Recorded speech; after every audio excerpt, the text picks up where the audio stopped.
Hello everybody, welcome back to another Trailmakers video, and today we are here in Trailmakers 1.9.5 Early Access. So I have a handful of things to show you guys, so without further ado, let's get on with today's video.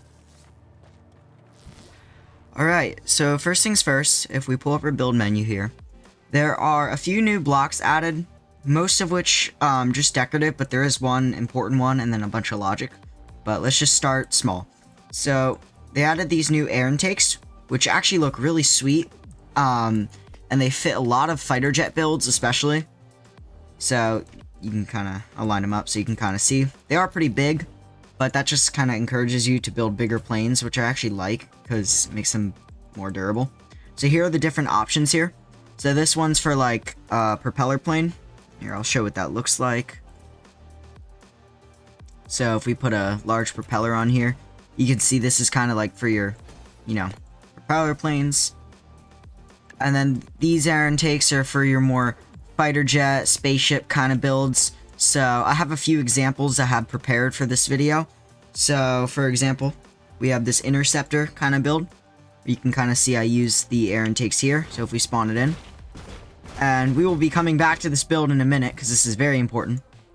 And then an example of how it could look on a spaceship is right here. You can kind of see how I built it into the back here. Kind of looks like it's powering these engines. Ends up looking pretty nice. Now, before we move on, I'd like to mention that there's some new template vehicles for this map specifically, which I will give you guys a tour of in a minute. So we have this brand new boat. So let's go over to the water here. And you kind of see there's this giant runway, which is super sweet. But if we spawn in this boat, and I'm gonna showcase everything in this update. So this might be a longer than usual video, but I hope you guys enjoy. So we have this boat here, and it looks very interesting, but you'll notice that this turret is following where my mouse goes, which is the probably most important feature added in this update. And this is a pretty interesting turret right here. It's very fast firing. But yeah, so you can kind of see it, one use case of this new aiming servo. Again, more details in a minute, so just hold on. Now, they added this helicopter, which, it's just a helicopter. Nothing else to it. But it does use the new air intake, you can see right there. So these are just some use cases of it. We have a submarine. I'm not going to, test them all, I'm just going to show them. And then an amphibious tank, which can go in water. And again, of course, this uses the new aiming servo, which kind of shows how useful this can be for tanks. And you can see the new air intakes there and right here. But, the other thing I'd like to mention, as you can see, these are bound to the right mouse button. And this is a pretty nice quality of life change, which I've been waiting for. And the last build here is, of course, our interceptor. And this, again, if we take off, this makes use of the air intakes as well. And it just, it ends up looking pretty nice. And I think this one looks cool. So, the next thing I'm going to do is I'm going to show you a demo of how the aiming servos work. Alright, you guys, so the aiming servo is in the mechanic tab. And it looks a little like this. So, if we flip it this way and let's add a chair, let's add a platform, then a chair. So, let's just put this here. What this will do is if we zoom in, it's always going to point towards us. It's kind of hard to see, so this white line is the direction that it will point in. So if we were to place a gun on it, let's put one right here. Now that gun is going to always follow the mouse. Now this servo is revolutionary for so many different reasons. Just using it as a turret only scratches the very surface of it. So if we place this in right here, and then place a gun on top and flip it like this, suddenly we have a turret that follows our every mouse movement, no matter where we're pointing. Which is very nice for anti-air. And then, of course, if we go in the settings of these, you can adjust the angle of each right or left. That way, if you have this on a plane, it doesn't shoot the nose of the plane. And it goes up to 180, so you can't fully turn around, but that's fine because you don't really need to.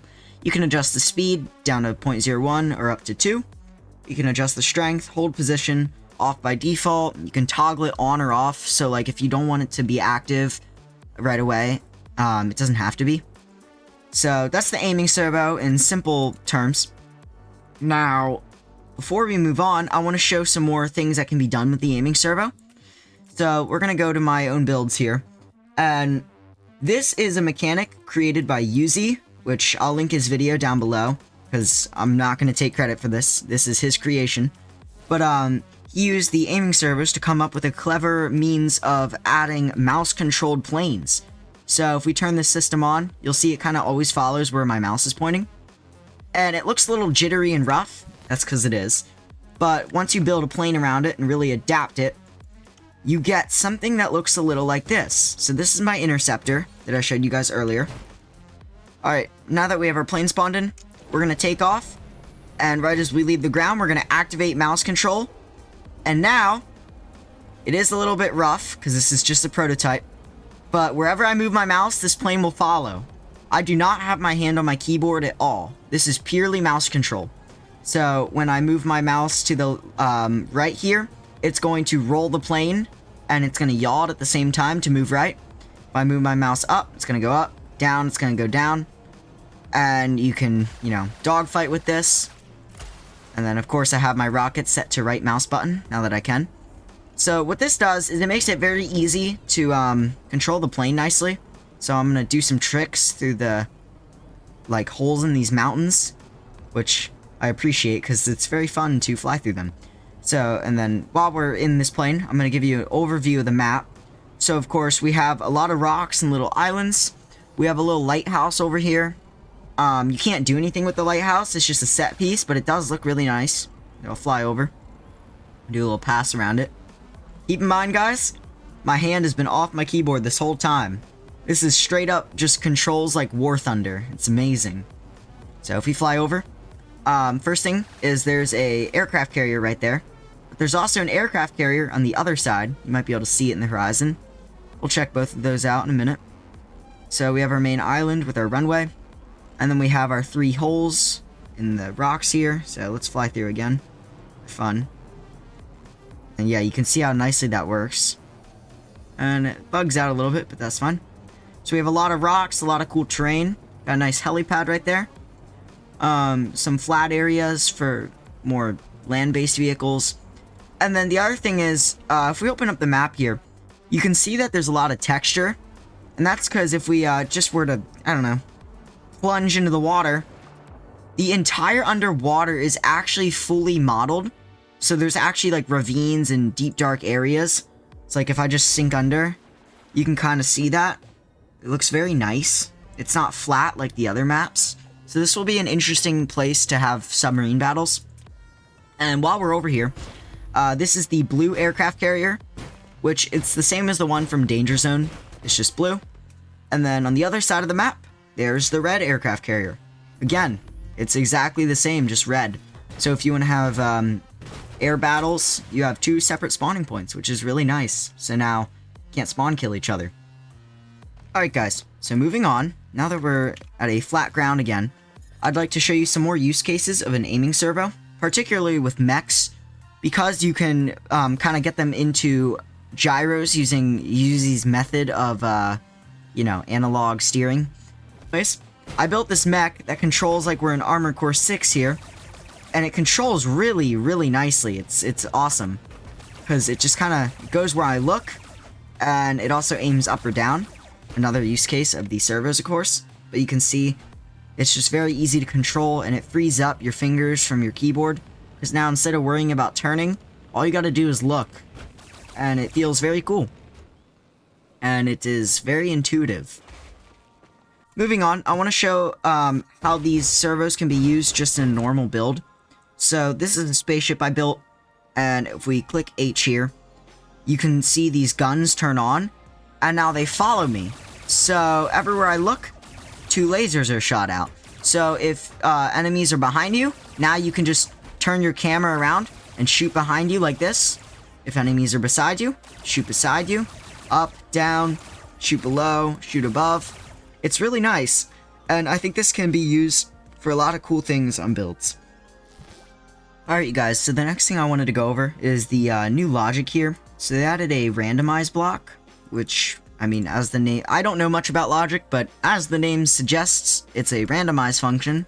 So, I don't know, this could be fun for like mini games, or maybe put it in a plane and like randomize what your plane's gonna do every time you push a button. I don't know. You have the aggregate block, and I think the functions block is new. I might be wrong. Don't take my word for it. And then, we have a NOR block. And then, okay, besides those 3 new blocks, there is also something important to note. Every single logic block, all the old stuff, now have different output modes. So, trigger is, so like on a distance sensor, right? Trigger is the default mode. It's just going to turn on when something's in that distance. Measurement, straight up, tells you the exact output. So, like, what I mean by that is if we take a, oops. Alright guys, so if we take a number display here, and we hook it up to this distance sensor, and then of course we need a seat, because Trailmakers is annoying.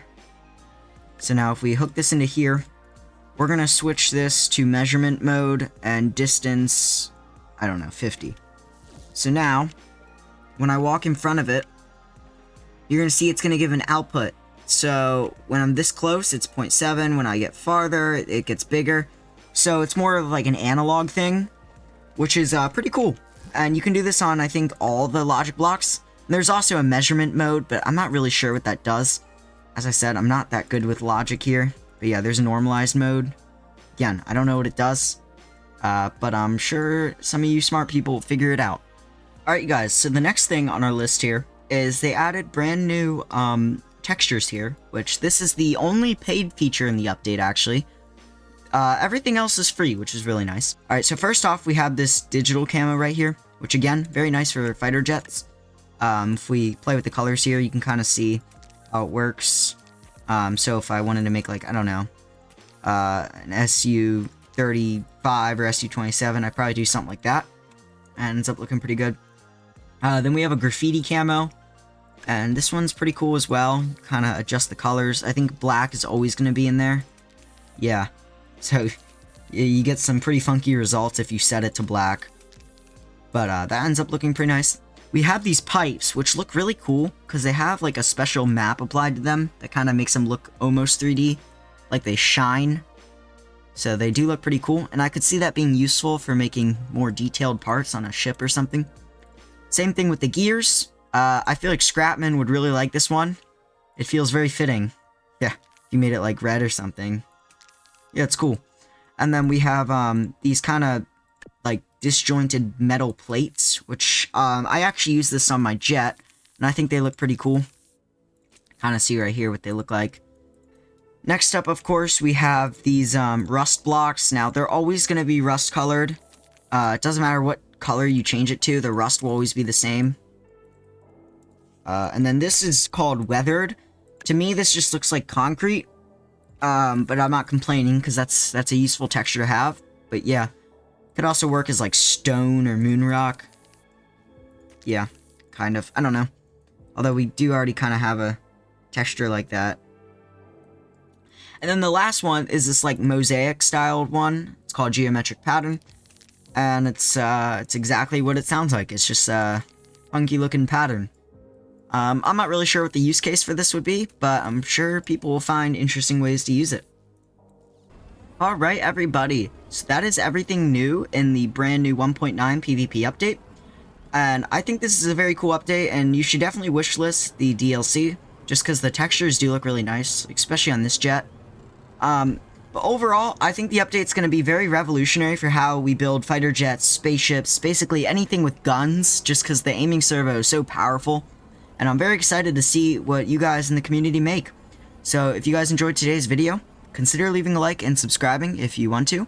And I will see you guys next time. Goodbye.